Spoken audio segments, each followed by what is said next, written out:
What's up, guys? Welcome back to my weekly update for all things Minion Masters.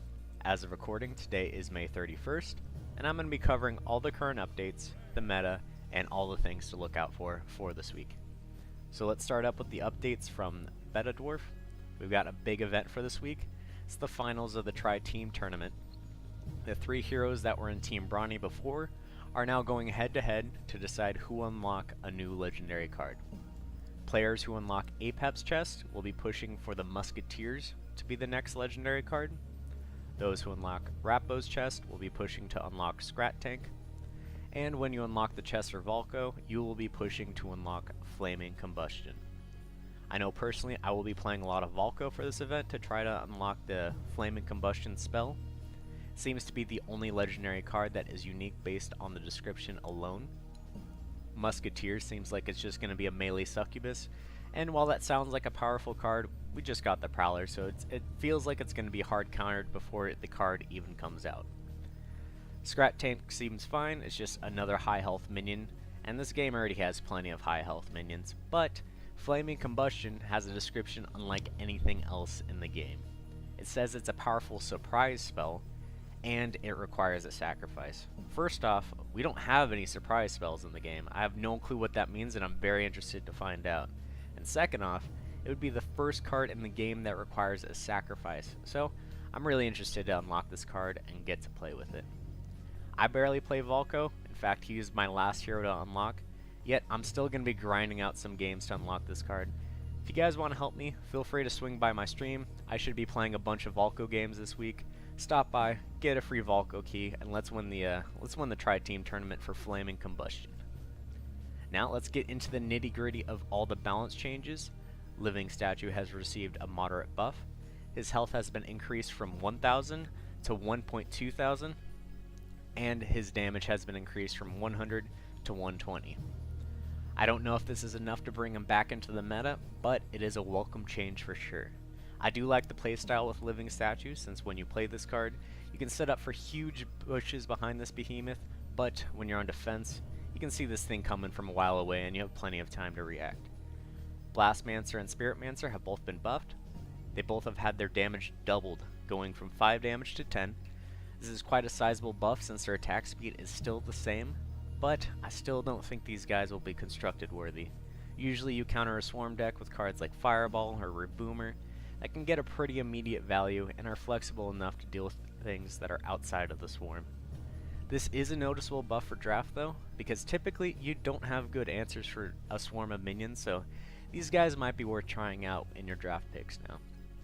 That's it for all the balance changes. There were some minor updates and bug fixes, so if you want to see a full list of all the updates by Beta Dwarf, the link to those will be in the description down below. But let's go ahead and move on to popular cards for this week. Number one spot is just going to be reserved for Shockrock now. I feel like it's always here in the meta, and right now 17 of the top 20 decks are running this little spell, and it's everywhere on the ladder too. It's just so good. I don't see this guy ever not being in the meta.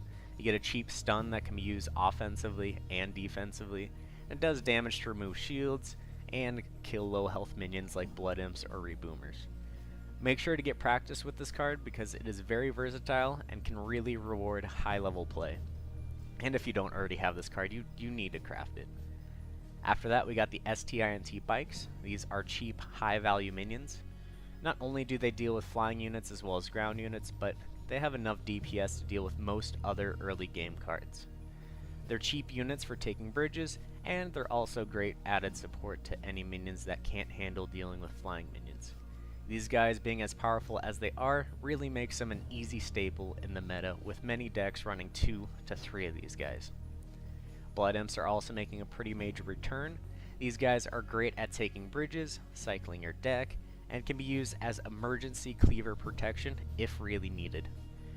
Expect to see these guys around since both Volko and Rappo really benefit from having cheap minions in their deck, and with Volko and Rappo being 2/3 of the heroes for the Tri-Tournament event right now, Blood Imps are going to be very popular.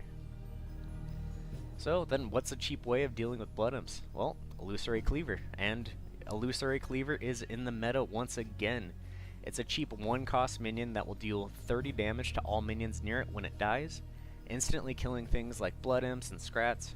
It's also great to pair it in your deck with a normal cleaver, and use it as a way to bait out removal cards so that you can go ahead and push your regular cleaver without fear of being stopped. Lastly, we have Beam of Doom, a great spell that can take down big guys, buildings, and deals a whopping 400 damage to the opposing hero.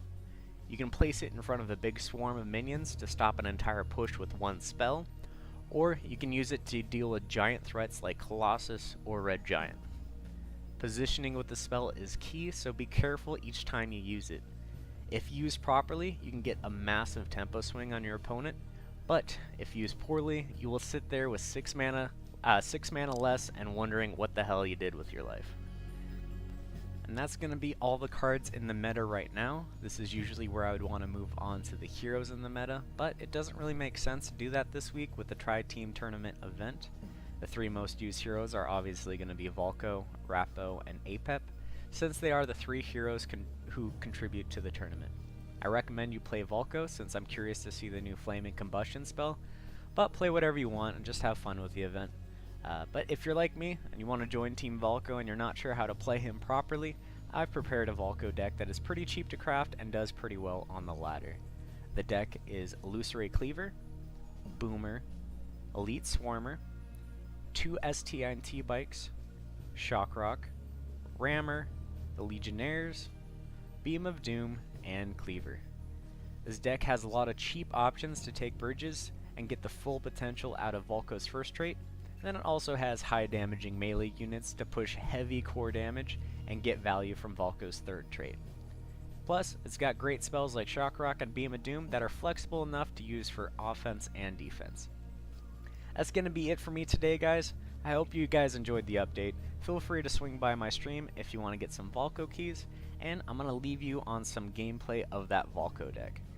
That's it for me today. Take care, guys. Bye.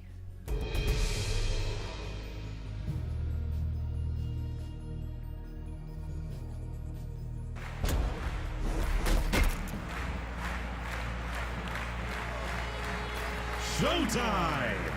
Rappo prefers the learn by dying method, so let's see you fight.